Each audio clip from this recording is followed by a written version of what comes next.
Cuando empezás en el camino del autoconocimiento, hay un punto en el que la información ya no es un problema. Ya la tenés y sobre todo sabés que si seguís profundizando en los temas en los que querés evolucionar o entender, obvio vas a seguir encontrando información, incluso yendo a terapia y en los libros que estés leyendo o en los cursos que estés haciendo, pero de todas maneras, por alguna razón que todavía no podés ni siquiera identificar, seguís repitiendo lo mismo. A veces en diferentes contextos, con otras personas, en otras ciudades, si emigraste como yo, que lo hice varias veces, en trabajos, pero siempre ahí repitiendo lo mismo. Y eso que crees que te tranquiliza, que es por lo menos lo sé o lo entiendo, es el efecto placebo, porque en cuestión de semanas o meses vas a volver a repetir lo mismo, va a volver a aparecer lo que te está trabando y obviamente que te genera frustración. Como si tu cerebro dijera, si esto yo ya lo sé, ¿por qué la situación no cambia? Y de eso es lo que vamos a hablar hoy. Soy Marimelia, me dicen Emily, y me formé como terapista sistémica transpersonal para poder acompañar a personas que se postergan por vivir para los demás a enfocarse en sí mismas y construir una vida que elijan genuinamente. Y este video lo estoy haciendo porque es una de las preguntas que más me llega y que también me hice a mí misma durante muchísimo tiempo. Porque saber no me alcanzó y a las personas que llegan a consulta conmigo tampoco. Hace poco tuve una conversación muy hermosa y reveladora con alguien que llevaba años de trabajo personal. Había intentado hacer terapia, una persona que se forma en mentalidad constantemente, que lee libros, consume contenido de autoconocimiento, etc. Y al mismo tiempo era una persona que podía nombrarte sus patrones con una claridad impresionante, que sabía exactamente de dónde venía cada cosa, entendía la dinámica de su familia, digamos, de todo su sistema familiar, que podía reconocer cuando estaba cediendo, cuando estaba sosteniendo algo que no le correspondía, cuando estaba dando más de lo que recibía, etcétera, etcétera, etcétera. Y a pesar de todo eso, seguía ahí, siendo parte de la misma dinámica, porque uno por ahí puede llegar a creer que todo lo que pasa alrededor es independiente a nosotros. Y la realidad es que no, o sea, somos parte de la realidad y elegimos seguir alimentando esa dinámica. Incluso estando a veces en diferentes escenarios repetimos la misma historia, no importa cuál sea, porque hay una diferencia muy grande y marcada entre entender algo y poder interrumpirlo en tiempo real, cuando está pasando, entre saber que el patrón existe y poder elegir diferente en el momento en el que aparezca. Porque esto es como cuando uno ejemplifica mucho algo, ¿viste cuando alguien, no sé cómo decirlo, o sea, no es que justifica, pero vamos a poner un ejemplo. Hay muchas formas de cocinar huevo. Huevo duro, huevo poché, huevo frito, a la plancha, al horno, como le hace tu mamá, tu abuela, o sea, ya lo entendiste. Con los primeros tres ejemplos vos ya entendiste que se puede cocinar de distintas maneras. Acá lo mismo, o sea, no necesitas seguir repitiendo o teniendo ejemplos de situaciones en las que repetís el patrón para poder entender que tenés el patrón. Ya lo entendiste las primeras tres veces, cuando te diste cuenta, lo identificaste y tenés la información. Bueno, ahora, ¿qué me dice esta información? ¿Qué hago yo al respecto con eso? Y justamente esa diferencia no la vas a cambiar con más información, no la vas a hacer con más información. Es, ¿qué me dice esta información? ¿De qué manera puedo actuar diferente para poder tener resultados diferentes? Se me está haciendo de noche y por alguna razón me gusta. Y por acá, vení. Ahí está. Desde la terapia sistémica transpersonal, lo que entendemos es que los patrones no son solo ideas que tenemos sobre nosotros mismos. A mí me gusta mucho enfatizar en que la identidad que encarnas o desde la que vivís todos los días no es la real. O sea, es la que aprendiste a hacer según la narrativa que te enseñaron o que vos aprendiste en esto de lo que en teoría está bien ser. Tengo un amigo que cuando era chico lo presentaban como una persona tímida. No sé, llegaban a una juntada familiar y decían, no, viste que él es tímido. Y él desarrolló una personalidad tímida. Y es la persona con la que, creo que con la que más me río. Y hoy en día está en un programa de streaming acá en Barcelona, viendo para ser productor, etcétera. Y más allá de desarrollar la habilidad como tal, sino que al punto que quiero llegar es darte el permiso de reconocer que a vos te dijeron que sos tímido y que no es el que lo seas efectivamente, son estructuras que el sistema nervioso aprendió a reproducirlas de alguna manera. Tu cuerpo lo memorizó que vos sos de una forma antes de que la mente tuviera las herramientas necesarias para poder cuestionar eso. Lo que tiene este tema es que en muchos casos vienen de generaciones anteriores, de dinámicas del sistema familiar que se transmiten sin que nadie se haya puesto a elegir conscientemente. Casualmente, hace poco cuando fui a misa, escuché un ejemplo que me pareció tremendo y que aplica para esto. En la tradición judía, los chicos se preparaban durante años para aprender la Torá, que es como su Biblia, como la Biblia que tienen los católicos, los cristianos, etcétera, pero la suya. No es para cuando llegue el momento del bar mitzvah, pero no era un proceso de elegir quién querés ser, sino que tenían dos caminos básicamente. O te destacás muchísimo en el aprendizaje del Torá y seguís formándote dentro de lo religioso, o volvés al negocio familiar y repetís lo que ya existe en tu sistema, lo que ya se está, de lo que ya están trabajando. Como que no había una opción o un momento para que te puedas preguntar, ¿qué quiero yo? Y eso es lo que pasa con muchas de nuestras formas de ser hoy en día. No las elegimos, las heredamos, las aprendemos, las repetimos.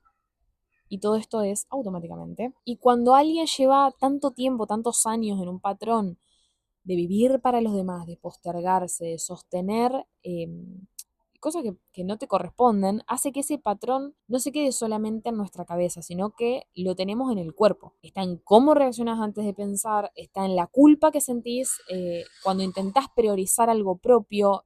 Lo vas a poder ver en esa ansiedad que tenés o que te viene cuando alguien de tu entorno tiene un problema y no lo resuelve. El punto de que tengas el origen de todo esto no alcanza, sino que hay que acompañar al sistema nervioso a aprender algo diferente, porque ya está dentro tuyo. Te voy a contar un ejemplo de una persona con la que hablé hace poco y me resonó un montón. Estuvo durante 2 años sabiendo exactamente lo que estaba pasando en su relación. Veía comportamientos que no le gustaban, tenía como ese ruido en el fondo, en el inconsciente que te está diciendo y no le puedes callar, pero en lugar de sentarse a prestarle atención, elegía sobrecargarse de cosas para no hacer algo al respecto. Prefería ocupar la mente, se autoconvencía de que no había nada malo y de que se estaba haciendo la cabeza solamente, que podía manejarlo, y hasta que llegó un momento en el que el cuerpo le empezó a pedir que pare. Perdió la voz, estuvo 2 meses difónica y no había causa médica, era todo emocional, era todo lo que no decía, lo que no encontraba la manera de sacarlo a la luz, no lo quería hablar con nadie, etcétera. Pero lo que me parece más importante de todo esto no es solo el síntoma físico, porque entiendo que muchas personas no le prestan atención a eso, sino quiero hacer hincapié en la lógica que hay atrás de todo esto. Es si voy al fondo y miro de verdad lo que está pasando, esto se puede terminar. Y si se termina, ¿qué pasa con todo lo que construí? Eso es lo que la frenaba, no la falta de información, no el no saber, porque sabía. Era el miedo a la consecuencia de saber de verdad qué era lo que estaba pasando. Y eso lo hace una persona que lleva muchísimo tiempo postergándose. No es que no lo vea, obviamente que lo ve. Es que ve y elige no poner atención sobre eso todavía, porque hacerlo implica tomar acción, y si tomo acción las cosas cambian, y el cambio tiene un costo que puede ser que todavía no estés dispuesto a pagar. Entonces, ¿por qué saber no alcanza? No le puedo explicar lo que me gusta que esté del gato. A ver, primero porque el conocimiento intelectual y el cambio real se manejan desde lugares diferentes. Cuando vos entendés un patrón en terapia o leyendo un libro, estás activando la corteza prefrontal, la parte del cerebro que analiza y que entiende las cosas, que puede lograr la comprensión. Pero los Pero los patrones, las conductas automatizadas, los que te hacen ceder antes de que puedas pensar algo, los que te hacen ponerte en último lugar sin darte cuenta, están en capas mucho más profundas del inconsciente y del sistema nervioso. Entonces, no vas a llegar hasta ahí solamente sabiendo el problema que necesitas afrontar. Segundo, porque entender sin aplicar en tu contexto no va a producir un cambio. Podés saber que tenés un patrón de complacer a alguien y así todo, no poder interrumpirlo o frenarlo en el momento en el que esté pasando. En el momento en el que vos te das cuenta que repetís en tu cabeza, uy, otra vez te tengo que explicar lo mismo, no es la persona a la que le tenés que hacer o decirle algo. La que tiene que tomar la acción, una acción diferente, sos vos. Porque sos vos quien llega el hartazgo. El hartazgo es la emoción del cambio. Si seguís esperando resultados diferentes, haciendo lo mismo, no va a llegar. Querés resultados distintos, hacer cosas distintas. Lo que hay que lograr es que el sistema nervioso que está en modo alerta no sea tomado por la emoción, sino que, porque si pasa eso, o sea, todo lo que sabes supuestamente desaparece. Y el tercer punto, y esto es lo que más me importa decirte, porque muchas veces el conocimiento pasa a ser la mejor forma de seguir postergando un cambio real. Cuando entienda bien de dónde viene esto, voy a poder cambiarlo. Necesito entender más antes de actuar. Y vuelvo al ejemplo de la cocina. Ya entendiste la tercera vez que te pasó lo que permitís va a persistir y cada vez va a ser peor. El autoconocimiento está buenísimo y es una herramienta genial, pero cuando te metes muy profundo y no sabes aplicarlo, termina siendo otro mecanismo perfecto de evitar, accionar y seguir repitiendo las cosas. En sistémica hay un movimiento de tomar y dar. Cada persona dentro de un sistema familiar tiene un lugar. Y cuando ese lugar no está del todo claro o fue tomado por otra persona, las dinámicas se empiezan a desordenar. Sos mamá de uno de tus papás, pareja de un hermano, y no hablo en el sentido literal, sino de serlo inconscientemente desde las actitudes que tomamos. Y muchas de las personas que viven para los demás aprendieron desde chica que su lugar era sostener algo, sostener a alguien, dar y no ocupar espacio de más. Que si mostraban una necesidad propia, generaba una molestia, terminaba representando una carga para alguien. Y hay que trabajarlo en el cuerpo, trabajarlo en la relación, en las condiciones cotidianas, en las decisiones cotidianas que uno toma y con un acompañamiento real. Entonces, ¿qué hace falta además del saber?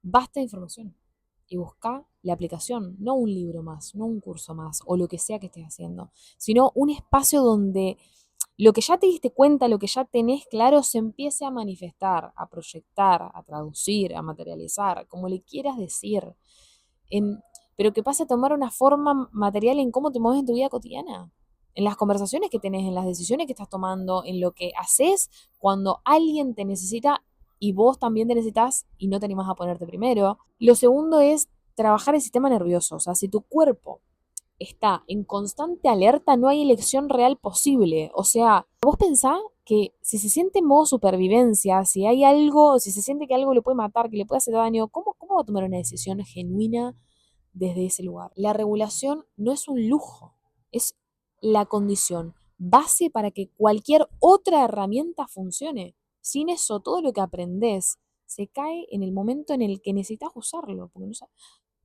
Ay, Dios, la mato. No te puedo creer que esto está grabado.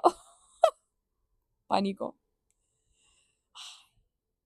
Me tengo que mover re lento, chicos, porque se tira al balcón.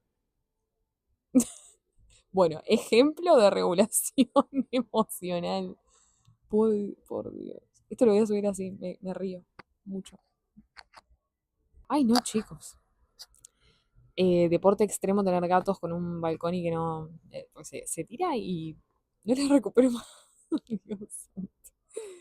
Bueno, volviendo a lo que les estaba diciendo.